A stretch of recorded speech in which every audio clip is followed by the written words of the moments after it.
¿Qué tal? Bienvenidos. Esto es Semana y hoy estamos conversando con Carolina Cintura. Ella es parte de estos movimientos conocidos como movimientos feministas. Vamos a hablar sobre una decisión de la Corte con ponencia del magistrado Luis Guillermo Guerrero, en la cual está rechazando el uso del lenguaje inclusivo. Es una decisión de agosto del 2020 y que la Corte ha decidido revivir, o cuya discusión ha vuelto a nacer precisamente en las últimas horas por parte del Alto Tribunal. Me acompaña en esta transmisión Pía Boy.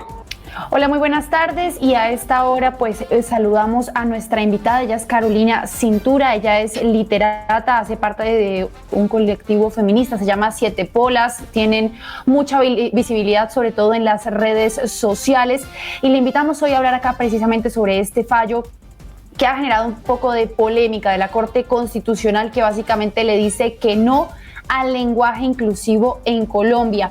Muy buenas tardes y bienvenida a Cada Semana. Hola, buenas tardes y muchas gracias por esta invitación. Bueno, Carolina, la primera pregunta que quisiera hacerle al respecto es: ¿cuál es su perspectiva inicial sobre este fallo? Acá es muy importante, creo que la aclaración más relevante en este momento es que esto que estamos discutiendo es una nota aclaratoria que hace el juez, cuyo valor jurídico es ninguno. Esta nota aclaratoria no sienta un precedente judicial, simplemente expresa una preferencia personal del juez que no genera ninguna norma u obligación a futuro. Recordemos que el caso de fondo sobre el que se está expresando esta sentencia no tiene absolutamente nada que ver con lenguaje incluyente, y por lo tanto la nota aclaratoria no tiene valor jurídico. Y es curioso entonces que estemos hablando de esto cuando la propia Corte Constitucional sí se ha pronunciado de fondo sobre el lenguaje incluyente en la sentencia C-804 de 2006, que sí está tratando el problema jurídico de incluir el género femenino.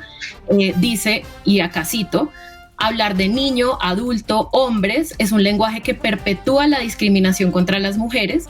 Por lo tanto, el lenguaje que evidencia lo femenino y haga visibles a las mujeres será armónico con la dignidad humana y el principio de igualdad. Entonces yo creo que lo que tenemos que preguntarnos acá es por qué el juez se siente compelido a incluir esta nota aclaratoria donde no tiene ningún valor jurídico.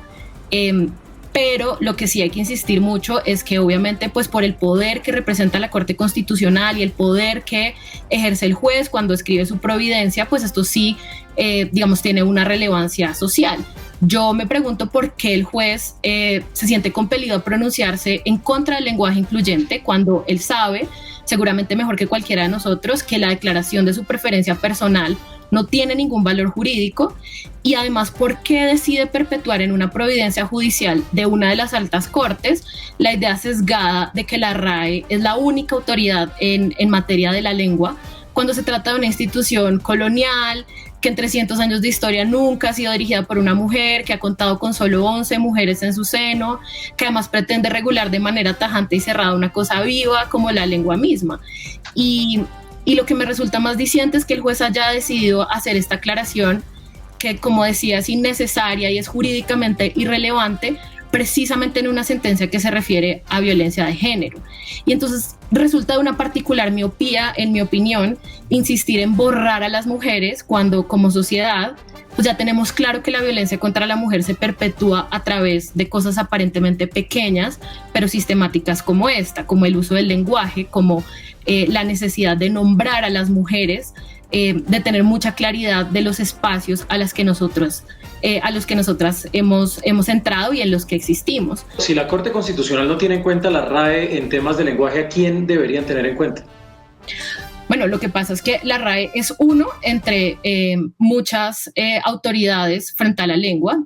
Y además, los lingüistas y otros expertos, sobre todo que además tienen un enfoque de género muchísimo más amplio, ya han investigado y han hablado y han discutido ampliamente la necesidad de incluir a las mujeres, de nombrar a las mujeres y de ser muy explícitos, a la hora de mencionar a las mujeres. Yo, hoy durante todo el día estuve viendo las declaraciones de otras personas, de abogados, que dicen que se trata de una economía del lenguaje, que es innecesario.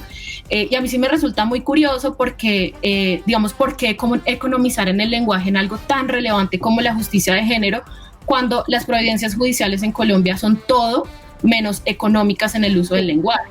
Digamos que en Colombia se nos reconoce por tener las providencias judiciales más largas y en las que se repite y se repite un montón de información, y venimos a hacer economías en términos de lenguaje cuando tiene que ver con género. Me preguntabas también que entonces a quién, te mencionaba que hay muchos otros lingüistas y expertos que hablan sobre la necesidad de nombrar lo que históricamente no se ha nombrado. Y otra cosa que a mí me parece muy curiosa es que la lengua se ha desarrollado sin necesidad de una autoridad. Entonces, digamos que esta necesidad de acudir a un ente que nos va a decir qué es lo correcto, lo incorrecto y sobre todo lo deseable o indeseable, pues es una cosa muy contemporánea. Entonces yo creo que la gente también tiene que empezar a darse cuenta que la lengua existe por sí misma y que somos las personas en el uso que le damos las que determinamos qué es lo correcto o incorrecto, lo deseable o lo indeseable. Hay personas que dicen que esta es una discusión sin sentido y no le ven relevancia a lo que usted está defendiendo. ¿Cómo justificar la importancia que desde su perspectiva puede tener el lenguaje inclusivo? Yo creo que la relevancia del lenguaje inclusivo es indiscutible y la prueba es que precisamente estamos hablando de esto.